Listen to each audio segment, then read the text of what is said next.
오늘 우리 함께 볼 하나님 말씀은 열왕기상 22장 41절에서 53절까지 말씀입니다. 우리 한 절씩 교독하도록 하겠습니다. 이스라엘의 아합 왕 제4년에 아사의 아들 여호사밧이 유다의 왕이 되니 여호사밧이 왕이 될 때에 나이가 35세라 예루살렘에서 25년 동안 다스리니라. 그의 어머니의 이름은 아수바라 시리의 딸이더라. 여호사밧이 그의 아버지 아사의 모든 길로 행하며 돌이키지 아니하고 여호와 앞에서 정직히 행하였으나 산당은 패하지 아니하였으므로 백성이 아직도 산당에서 제사를 드리며 분향하였더라. 여호사밧이 이스라엘의 왕과 더불어 화평하니라. 여호사밧의 남은 사적과 그가 부린 권세와 그가 어떻게 전쟁하였는지는 다 유다 왕 역대 지략에 기록되지 아니하였느냐. 그가 그의 아버지 아사의 시대에 남아있던 남색하는 자들을 그 땅에서 쫓아내었더라. 그때 에돔에는 왕이 없고 섭정 왕이 있었더라. 여호사밧이 다시스의 선박을 제조하고 오빌로 금을 구하러 보내려 하였더니 그 배가 에시온게벨에서 파선하였으므로 가지 못하게 되었매. 아합의 아들 아하시야가 여호사밧에게 이르되 내 종으로 당신의 종과 함께 배에 가게 하라 하나 여호사밧이 허락하지 아니하였더라. 여호사밧이 그의 조상들과 함께 잠에 그의 조상 다윗의 성에 그의 조상들과 함께 장사되고 그의 아들 여호람이 대신하여 왕이 되니라. 유다의 여호사밧 왕 제17년에 아합의 아들 아하시야가 사마리아에서 이스라엘의 왕이 되어 2년 동안 이스라엘을 다스리니라.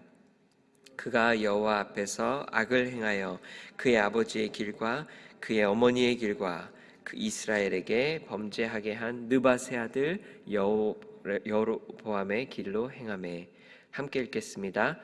바알을 섬겨 그에게 예배하여 이스라엘의 하나님 여호와를 노하시게 하기를 그의 아버지의 온갖 행위같이 하였더라.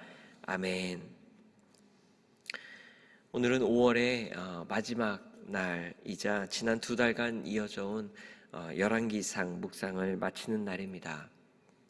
지나온 여러 왕들의 삶과 죽음을 통해 알게 된 하나님의 관점, 그것을 우리가 함께 기억합니다.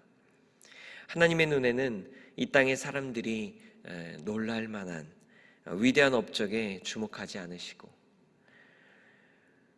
아니 기록조차 때로는 하지 않으시며, 한 사람의 인생은 오직 하나님이 보시기에 어떠하였는지, 어떻게 살았는지로 판단하십니다. 그리고 그 말은 반대로 하면 세상의 사람들을 아무도 기억하지 못하고 인정하지 않을지라도 하나님의 나라를 위해 일한 것은 하나님은 아신다. 하나님은 주목하신다. 하나님은 기억하신다는 뜻입니다. 그리고 열왕기상의 마지막 단락은 남유다 왕 여호사밧 그리고 북이스라엘 왕 아하시야에 대한 말씀입니다. 이 두 왕의 이야기를 통해 하나님의 관점과 마음을 또 오늘 우리 함께 살펴보기를 바랍니다.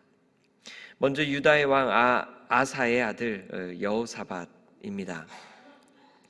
열왕기에서 솔로몬 이후에 20명의 왕들 가운데 의롭다고 평가된 왕은 8명입니다. 북이스라엘은 한 명도 없고 유다에서만 20명 가운데 8명. 오늘 나오는 바로 그 여호사밧이 그 중에 하나입니다. 그의 아버지 아사도 그 8명 가운데 들어갑니다. 그리고 이후에 열왕기 하에서 나오는 요아스, 아마샤, 아사랴, 요담, 히스기야, 그리고 요시야입니다. 그들은 공통적으로 여호와 앞에서 정직하게 행하였다는 평가를 공통적으로 받았지만 의롭게 여겨진 구체적인 내용들은 각자가 다릅니다. 여호사밧에 대한 내용은 역대하에 훨씬 더 자세히 나와 있지만 오늘 본문을 통해 하나님께서 그를 어떻게 삶에서 다루셨고 그래서 이렇게 의롭게 또 이끄셨는지를 알게 됩니다. 먼저 당시 정황에 대한 내용이 48절 말씀에 나옵니다. 여호사밧이 다시스의 선박을 제조하고 오빌로 금을 구하러 보내려 하였더니 그 배가 에시온게벨에서 파선하였으므로 가지 못하게 되매. 오빌이라는 지역은 열왕기상에서만도 몇 번이나 등장한 지역입니다. 다윗이 성전 재료를 준비할 때나 솔로몬이 왕궁을 좋은 재료로 그렇게 준비할 때에 황금을 들여오는 지역이 바로 오빌이었습니다. 여호사밧은 사실 북이스라엘과도 정략적 결혼으로 연결되어 좋은 관계를 맺고 있었고, 그래서 정치적으로 원만한 그런 일들을 이루는 왕이었고, 경제적으로도 유다를 부강하게 세운 왕이었습니다. 그래서 오빌로 금을 구하기 위해 선박을 제조할 정도에 이르렀습니다. 사실 여기까지 보면 여호사밧은 솔로몬과 비슷한 면이 많습니다.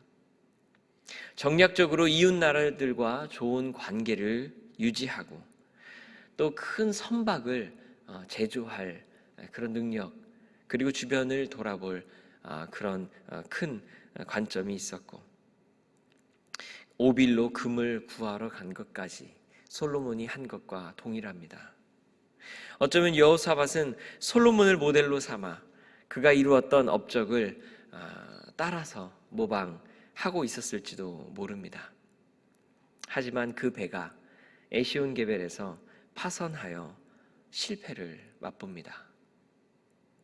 요나의 배가 다시스에서 그랬듯 자연스럽게 그 지역이 그렇게 풍랑이 일듯 일어난 일일 수도 있겠습니다. 그렇게 솔로몬은 성공했던 그 일을 여호사밧은 실패합니다. 하지만 여기에서 여호사밧은 뜻밖의 결정을 합니다. 49절 말씀입니다. 아합의 아들 아하시야가 여호사밧에게 이르되 내 종으로 당신의 종과 함께 배에 가게 하라 하나 여호사밧이 허락하지 아니하였더라. 여호사밧의 입장에서는 유다 왕국을 위한 좋은 도약의 기회를 놓친 것에 아쉬워 당시 좋은 관계를 맺고 있던 북이스라엘과 힘을 합하여 다시 금을 가져오는 것을 시도할 수도 충분히 있었을 것입니다. 또 먼저 북이스라엘 왕의 내민 손을 또 거절하기 쉽지 않았기 때문에 그것을 붙잡는 일이 당연한 일처럼 보일 수 있습니다. 경제적으로 부강한 나라를 만드는 것이 유일한 목표라면 마다할 이유가 없었을 것입니다. 하지만 여호사밧은 거절합니다. 이 길은 하나님께서 막으신다고 느꼈던 것입니다. 물론 역대하 말씀을 보면 그럴 만한 예언들이 있기도 했습니다. 하지만 단순히 왜 나에게 실패를 주시는가?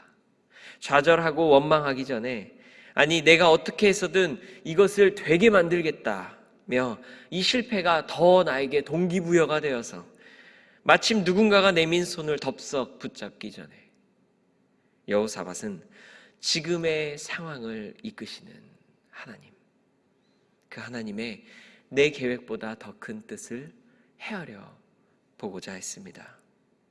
솔로몬에게는 없었던 실패가 왜 나에게는 있었는지, 왜 나에게는 찾아왔는지,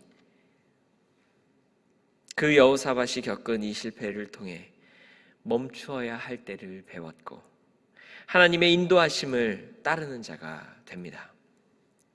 그래서 북이스라엘의 왕 아하시야의 쉽지 않은 제안까지 거절하는 단호함을 보여줍니다.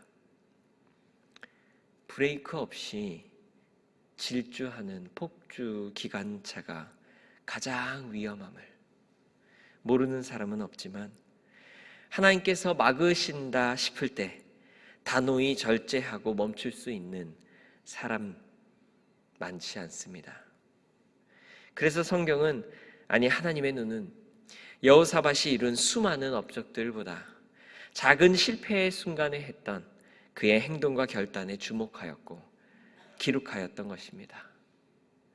우리였으면 기억하지도 못할 그 순간의 선택, 여호사밧도 죽는 순간 내가 했던 이 수많은 일들 가운데 무엇이 성경에 기록될까 했을 때 생각나지도 않을 이야기를 성경은 여호사밧의 대표 일화로 소개합니다.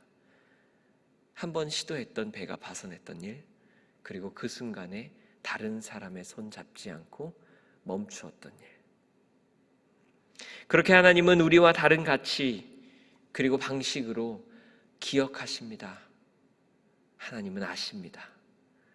그리고 하나님은 그렇게 다른 방식으로 주목하십니다. 46절 말씀입니다. 그가 그의 아버지 아사의 시대에 남아있던 남색하는 자들을 그 땅에서 쫓아내었더라. 여기에서 남색하는 자들은 당시 이방 신전에서 성행위를 하던 남자 창기들을 가리킵니다. 그러니 이는 단지 윤리적인 일일 뿐만 아니라 영적인 일이었습니다. 사실 이들은 아버지인 아사 시대에도 쫓아내었지만 여전히 뿌리가 뽑히지 않았습니다. 그래서 아사의 시대에 남아있던 자들을 쫓아내었다고 표현한 것입니다. 아버지 아사가 쫓아내기 시작하여 아들 여호사밧이 그들을 멸절한 것입니다. 이렇게 보면 하나님의 눈에 비친 여호사밧의 삶은 하나님의 일을 위하여 멈출 줄 알고 단호히 잘라낼 줄 아는 선한 왕이었습니다. 그래서 43절 말씀에서 그를 이렇게 평가합니다. 여호사밧이 그의 아버지 아사의 모든 길로 행하며 돌이키지 아니하고 여호와 앞에서 정직히 행하였으나 산당은 패하지 아니하였으므로 백성이 아직도 산당에서 제사를 드리며 분향하였더라. 그래서 다른 왕들은 듣지 못한 여호와 앞에서 정직히 행하였다는 그런 귀한 평가를 받았으나 한 가지 잘라내지 못한 것이 있었으니 하나님은 기억하시고 그렇게 기록하신 것입니다. 산당을 패하지 못한 것. 앞으로도 산당은 계속 나올 것인데 말 그대로 높은 산에 지어진 예배당을 가리킵니다. 솔로몬이 지은 예루살렘 성전에 전 국민이 매번 와서 예배드릴 수는 없었기 때문에 지역마다 높은 곳, 하이 플레이스, 그곳에 예배당이 있었던 것입니다. 후에는 평지에도 때로는 집 안에도 너무 멀어서 갈 수 없었을 때 그들이 예배드리는 산당이 지어졌습니다. 하지만 산당은 이스라엘 백성들이 가나안 땅을 점령하기 전에 애초부터 가나안 신을 섬길 때 예배하던 곳이었으므로 우상이 남아 있기도 했었고 사실은 우상을 섬기던 곳을 그렇게 예배당으로 사용한 곳이었습니다. 그래서 오직 하나님만 믿는 신앙에서 여러 신들을 믿는 혼합 종교로 변하게 하는 위험이 있었기 때문에 하나님께서는 없애길 바라셨던 것입니다. 그러나 왕의 입장에서는 머나먼 예루살렘 성전보다는 언제든 기도할 때 달려가서 기도드릴 수 있는 산당이라 생각되었기 때문에 없애는 일이 여러모로 쉽지 않았을 것입니다. 장소도 다양해졌기 때문에 지역마다 높은 곳 몇 개를 없앤다고 그렇게 다 뿌리 뽑히지 않을 일이었습니다. 그래서 하나님을 위하여 단호히 멈추고 절제하고 잘라내어 의롭다 평가된 여호사밧에게도 아직 잘라내지 못한 게 있었던 것입니다. 그 누구도 죄로부터 결백하고 완전히 자유로울 수 없음을 보여주는 대목. 열왕기사에서 중요하게 여기는 여러 왕들을 소개하며 심지어 다윗도 완전하지는 않았다고 표현하는, 그래서 그 어떤 왕도 이스라엘의 진정한 온전한 왕이 될 수는 없다는 메시지를 전하고 있는 대목입니다. 어쩌면 그래서 북이스라엘 왕 아하시아에 대한 기록으로 열왕기상이 마무리되는 듯 합니다. 52절과 53절 말씀입니다. 그가 여호와 앞에서 악을 행하여 그의 아버지의 길과 그의 어머니의 길과 이스라엘에게 범죄하게 한 느밧의 아들 여로보암의 길로 행하며 바알을 섬겨 그에게 예배하여 이스라엘의 하나님 여호와를 노하시게 하기를 그의 아버지의 온갖 행위같이 하였더라. 이렇게 열왕기상이 마칩니다. 아하시아는 세 가지의 길을 따랐습니다. 아버지 아합의 길, 어머니 이세벨의 길, 그리고 느밧의 아들 여로보암의 길. 자신에게 주어진 길을 고민하지 않고 멈춤 없이 돌진하여 악으로 치달았음을 성경은 말하고 있습니다. 오늘도 우리는 브레이크가 고장난 폭주 기관차처럼 악으로 내달리기 쉬운 죄성으로 가득한 약하고 악한 자들임을 기억합시다. 그에 더해 탈기독교, 탈종교화 사회를 사는 우리에게 단호히 절제하지 않으면 휩쓸리기 쉬운 유혹 많은 사회 그리고 세상임을 기억합시다. 산당처럼 나도 모르는 사이 내 삶과 사고의 깊은 영역까지 침투한 신앙의 위험 요소가 있음을 또한 기억합시다. 내가 평가하거나 타인이 보기에 가치 있는 일과 하나님 보시기에 주목할 만한 일이 다를 수 있음을 또한 돌아보며 오늘도 내 삶을 보시고 하나님의 가치대로 주목하시며 그 하나님의 가치대로 기억하실 그것을 붙잡고 하루를 사십시다. 하나님은 아십니다. 여러분들의 하나님을 향한 사랑과 헌신, 열정과 희생과 기도를 하나님께서는 기억하십니다. 우리 다 함께 말씀을 생각하며 기도하겠습니다.